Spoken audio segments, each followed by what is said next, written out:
You're listening to the Bearded Theologians podcast, hosted by Zach Bechtold and Matt Franks. We hope you enjoyed today's podcast and check us out online at beardedtheologians.com.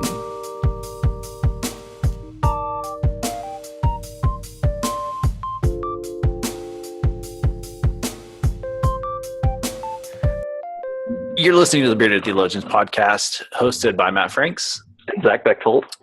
We're in the second day of Lent, and we hope that you subscribe to our blog, because on our blog, we're sending out each day, we're sending out suggested readings and Proverbs and Psalms, and we have a prayer that we want you to focus on this year to help you kind of center yourself in Lent and use it as a good Lenten discipline. And if that's not something you want to do, we want to encourage you to continue your Lenten discipline or whatever that may be. And that's what we're going to talk about today. I know we did this last year, but it changes from year to year.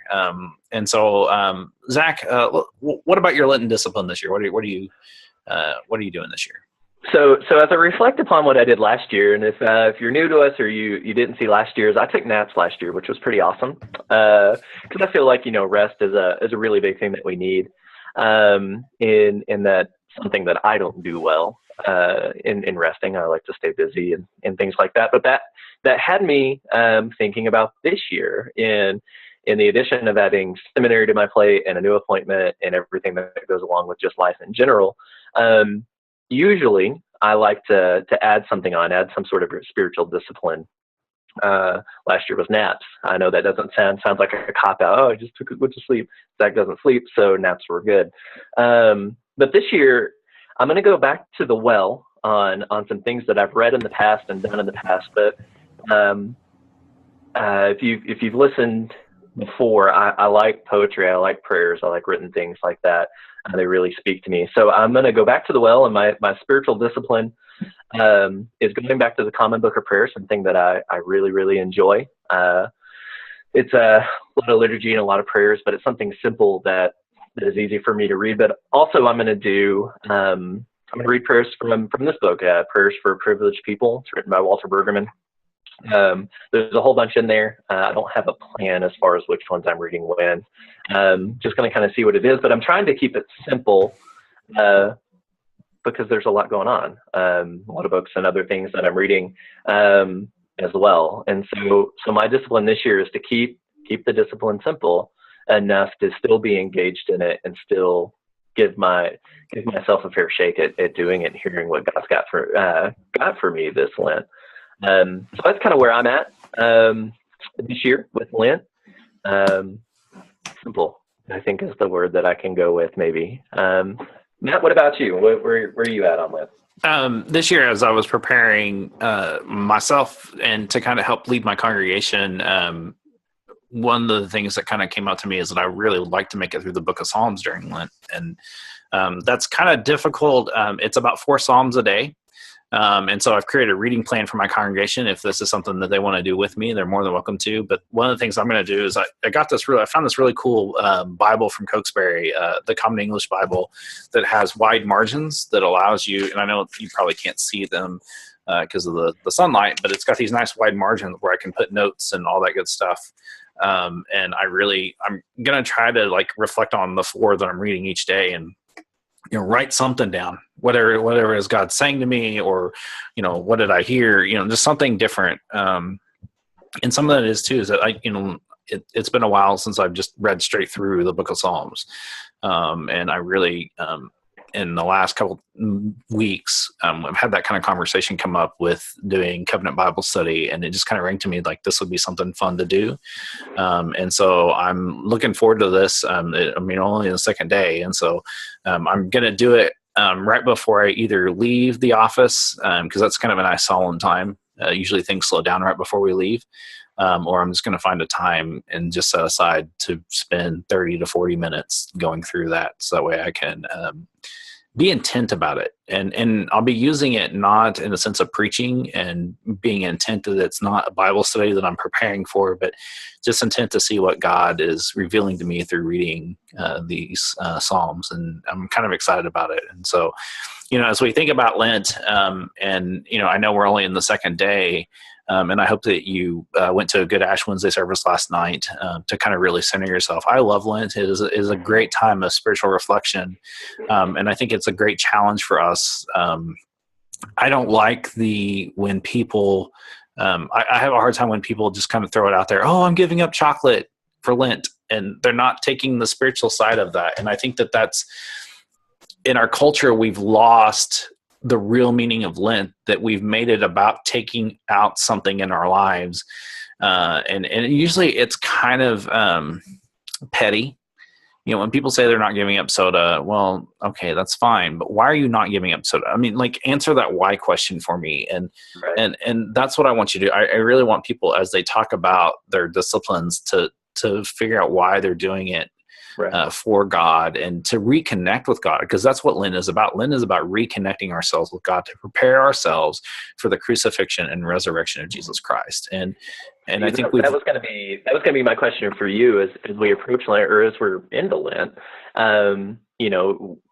We're very clearly taking something on, a discipline on, in encouraging those around us, the people that are listening and the people that are in our churches and things. What are they going to do? And if they give something up, what is it and why? That question to ask why is important. And I'm like you, chocolate, sodas, meat, whatever you give up, that's good, but why?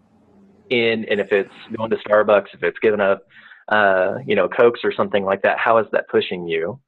Or challenging you, other than just, I'm going to have a headache today because I didn't have caffeine. What are you going to do with that money that you're now no longer spending for the next 40 days on that? Is that going to go to the homeless shelter? Is that going to feed somebody in town? Giving up Cokes is okay if you do something with the resources that you normally would have used. I think, you know what I mean? It's that why question. Why are you giving this up?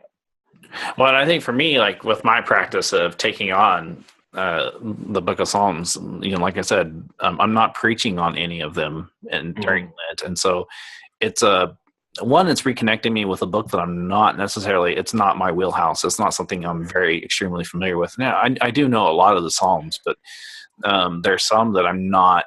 I've read through either because I did Bible in 90 days, or because I've done covenant Bible study or disciple Bible study, or, teaching a youth lesson or an adult lesson.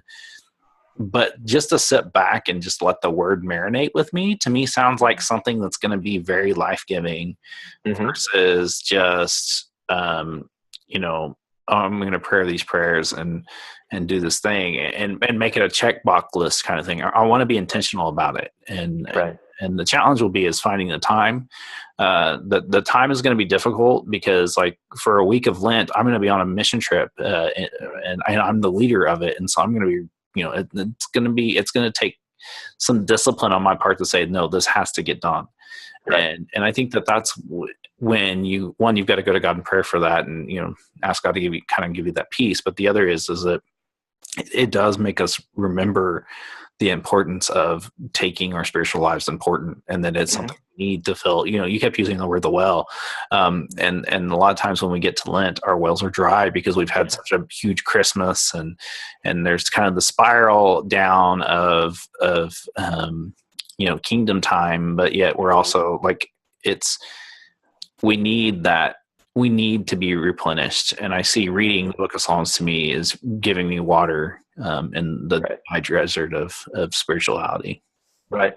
We've, if you've missed our podcast on discipleship, we did a whole discipleship series back in January. We talk a lot about this. We talk about the 12-step program, or the check the boxes off. And don't let Lent be that time for you. Let this be the time that you intentionally practice these spiritual disciplines, because that's what they are. Don't put Lent in a corner. Don't put Lent in a corner, baby. Don't do it. Take it seriously, because it is going to push you, regardless of what you take on or what you give up. It should push you. It should make you a little bit uncomfortable, or a lot uncomfortable. It should just disrupt, in a way, your everyday life, where you're having to be really intentional about making time of picking these things up and reading them, of sitting down and praying, of taking a nap. That was disruptive for me last year because I drink a lot of coffee and I don't sit down well.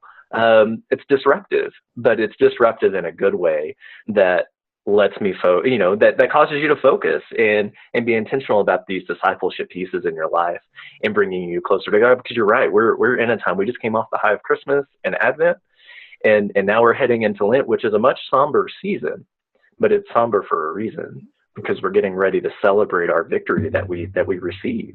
Right? It's also somber because you don't sing hallelujah. That's true. But then in reality, we're about to hit kingdom time again and make it through the summer.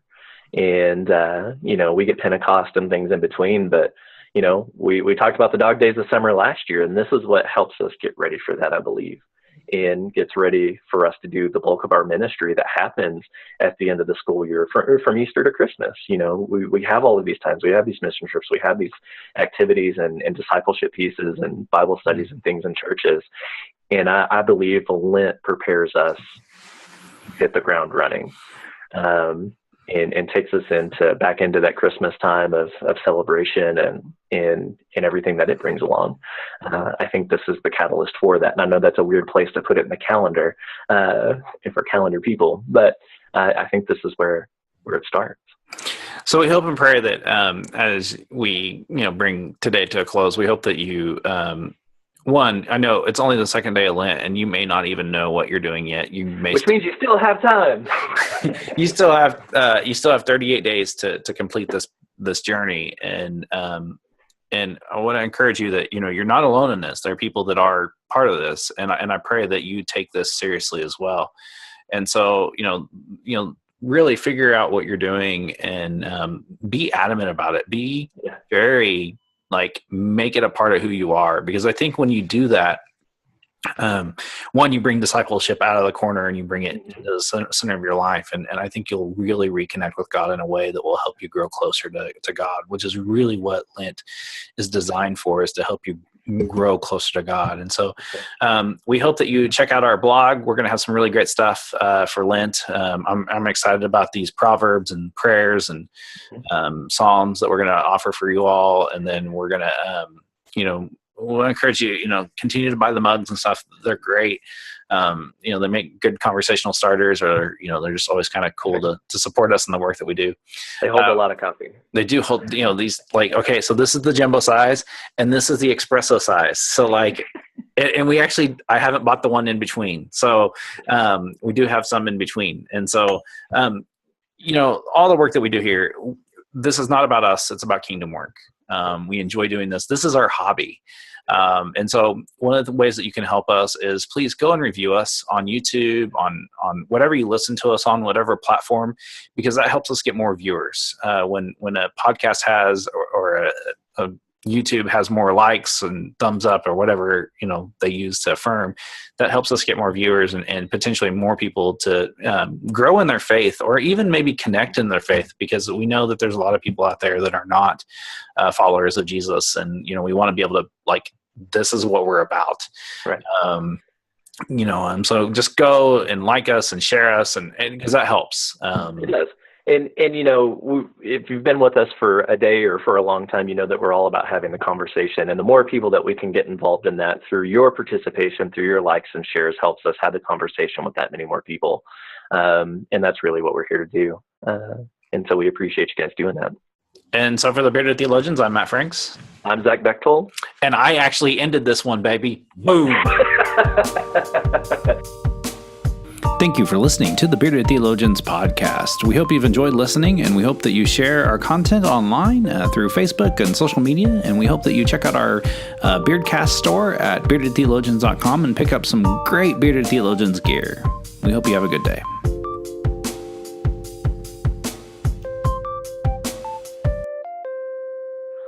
We're going to talk to you about Lent.